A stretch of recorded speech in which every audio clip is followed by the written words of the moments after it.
I'm very happy to be here. I'm very happy to be joining, and I'm an assistant professor at the New Economic School in Moscow. And since I have 5 minutes, I'll get right to the paper. So the motivation for this paper is quite simple, that in many countries of the world, from United States, Brazil, Bangladesh, you have the president appointing judges to the superior courts. Now, this may seem counterintuitive to the whole idea of separation of powers and independence of judiciary. But it is reasoned, for instance, it was reasoned by the framers of the US Constitution that the institution of lifetime appointment of judges will be enough to secure the independence of judiciary and separation of powers. That is, if the president can hire the judge, but not fire the judge, this will be enough to secure the independence of judiciary. Now, in this paper, I show this is not the case, that the institution of presidential appointment of judges exerts significant influence on judicial decision-making, and that this even has implications on the economy. I also document the mechanisms that link presidential appointment of judges to judicial decision-making. I do this in the context of Pakistan, where a 2010 change in judicial selection procedure changed the selection procedure of judges from the president appointing the judges, like in Brazil, for example, to appointment of judges by a judicial commission consisting of peer judges, like in Sweden. Now, this natural experiment speaks to a question which Montesquieu had himself asked in his L'Esprit des Lois, where he asked that should the state itself appoint the judges or delegate the power of appointment to the judiciary. This paper also speaks to a fundamental question in political science and economics on what are the conditions for establishment of rule of law in society. To summarize the main results, what I find is that the move away from presidential appointment of judges to appointment by judge peers significantly reduces rulings in favor of the government, and that this reduced rulings in favor of the government reflects an improvement in the quality of judicial decisions. My identification comes from the staggered implementation of the reform that occurs across different district courts of Pakistan due to mandatory retirement age law. So limited vacancies gives me exogenously varying vacancies that are used to show, to exploit the staggered implementation of this reform. In my investigation of mechanisms, I find that selection of judges is key to explain these results. Judges appointed by judge peers are different from judges appointed by the president.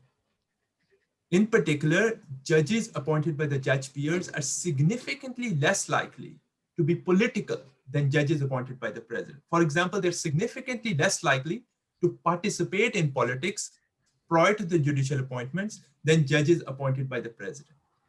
I also rule out incentive or spillover effects, where I show that the arrival of new judges appointed by judge peers have no effect on the behavior of old regime judges appointed by the president. In addition to answering what type of judges are driving the results, I also show the types of cases driving the results. These turn out to be cases involving land expropriation by the state, where judges appointed by the judge peers are significantly less likely to allow the government to expropriate private property than judges appointed by the president. My estimates of economy-wide consequences of this reform finds that the selection reform prevents now land expropriation worth 0.14% of GDP or US $390 million every year. This is a substantial amount for a country like Pakistan, and this amount is equivalent to the entire budget for healthcare which the federal government of Pakistan spent in the year 2018. So if you'll have further questions, I would be more than happy to answer them. Yeah, so this was just the main, a brief summary, 5-minute summary of my paper.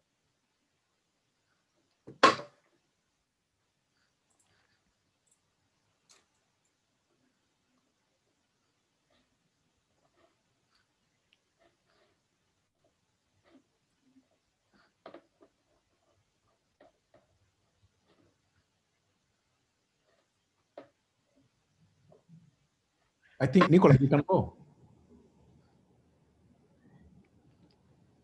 Unmute yourself. No, I just wanted to congratulate because it was very good in giving a very brief and effective summary. So I don't really have questions. That's very nice to hear, especially coming from you, Nicola.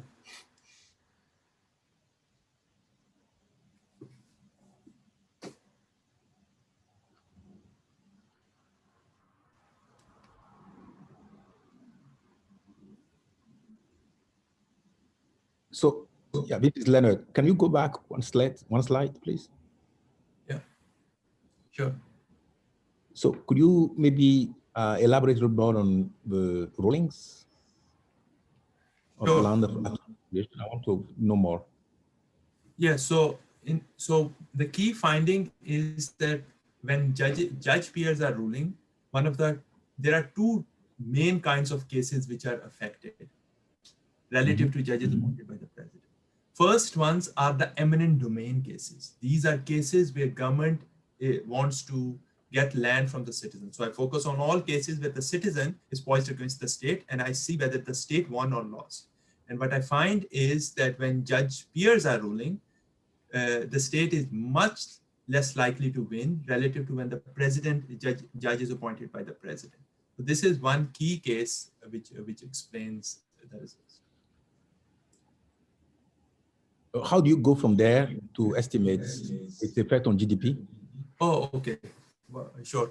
So this is basically a back of the envelope calculation based on the value of land from the text of the judgment orders.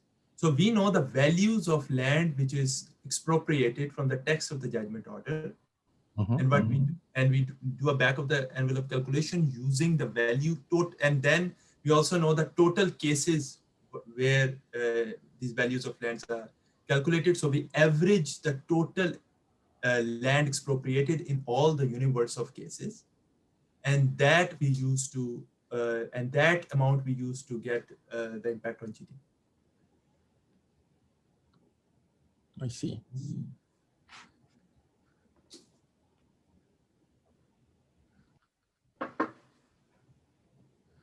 It is a bit similar to what Asim Okay. and it's exactly the same methodology where they do a bounding based on years. So this 2005 QJE paper of Asim Khwaja Mia, it's which is on political connections, and yeah, it's like that. Sultan, I have more of a curiosity than a question here. It's about the, if I am not mistaken, the North, the election of judges follows a completely different procedure, right? Where, basically there are more traditional tribunals that exist. I mean, first of all, I was wondering if that is part of your sample, if it's not, and whether and to what extent those results generalize to this part of the country as well. So first of all, the North is more conservative, and there is a region, for example, federal like tribal areas, it's called. Tribal area, basically, yeah. That's what I'm talking about. Yeah, tribal areas where there is a lot of informal adjudication going on, and this is the effect of formal courts. So I would be hesitant in really saying that this is the effect of I am capturing the effect of what happens in this informal institution. But at the same time, we have to understand that because of the British, at least where the British ruled directly, the institutions are, most of the things happen in, for example, especially the urban areas. We can definitely say something about. No, absolutely. I understand that. And I understand that it's relatively remote rural locations that are affected by tribal. Exactly. And also, and also there is a paper where but at the same time, there might be substitution going on. I recognize that. So there might be a substitution going on, but I am just saying that these are marginal. There will be a marginal, for example, even like not a prominent, even a rural area like Sargodha and these places, I am pretty sure that there you rarely would have because my father is from there. So you don't have these panchayats there. So I'm just saying that even it's a, yeah, so these arbitrary informal arbitration is not as common. And I think so Pakistan is a really different case in which that the British, when they instituted this, when they made these courts in 1860, they it really has seeped through the society. No, that I know. I've been, and as you know, I have, you know, good grasp on the field. So, you know, that was just, so basically, as you're saying, this part of the country is basically out. So this is not affecting at all tribal. I was wondering, you know, if that was. The second question I wanted to ask was about whether we think about, so, you know, in Europe, judges are allowed to have their own unions, which basically allow to negotiate with the government and, you know, delay or promote certain reforms. Is that something that you explore? Is that, I mean, would that, so this change in the rule of, you know, in this rule of appointment will probably have an effect on, you know, I mean, is there a union in Pakistan, and how do the bargainings between judges and political leaders take place, if they do? That's a great question. So there is not a direct union, but there can be an equivalent of union. And so, for example, most of these judges, both presidential appointees and judges appointed by the president, by judge peers, are former lawyers. But what is one of the key differences, and one of my proxies for political activity, is actually running for elections in a bar association election. So you can think of these bar association as a kind of a union where the judge has his network, where judges have their different networks and they basically run for elections, sometimes on a political party ticket. And what I find is that now these judges appointed by judge peers are significantly less likely to select judges which ran on an explicit political party platform. So this is this is one proxy for political activity, where somebody, now there might be some strategic behavior going on in the future, where they basically, now I guess that if you want to be hired, you would not like to display your political loyalty. But yeah, so this is one of the key things and also I actually show that these judges are also actually less, from election data, when I match this to election data, I find that judges appointed by judge peers are less likely to run for elections as well, or have had run for elections prior to the judicial appointments. So that's interesting, because, you know, as I was mentioning, in Italy at least, I don't know, I believe in other parts of Europe as well, I mean, judges tend to be, okay, we have only 1 second remaining, but anyway, so, you know, it's interesting because then politics gets into the way, and then, you know, judges become, but anyway, just saying that, you know, there is a level difference, which is important. But then, of course, as you also mentioned in the paper, it doesn't go to zero, the level of, you know, political unionization. So, but okay, but good job.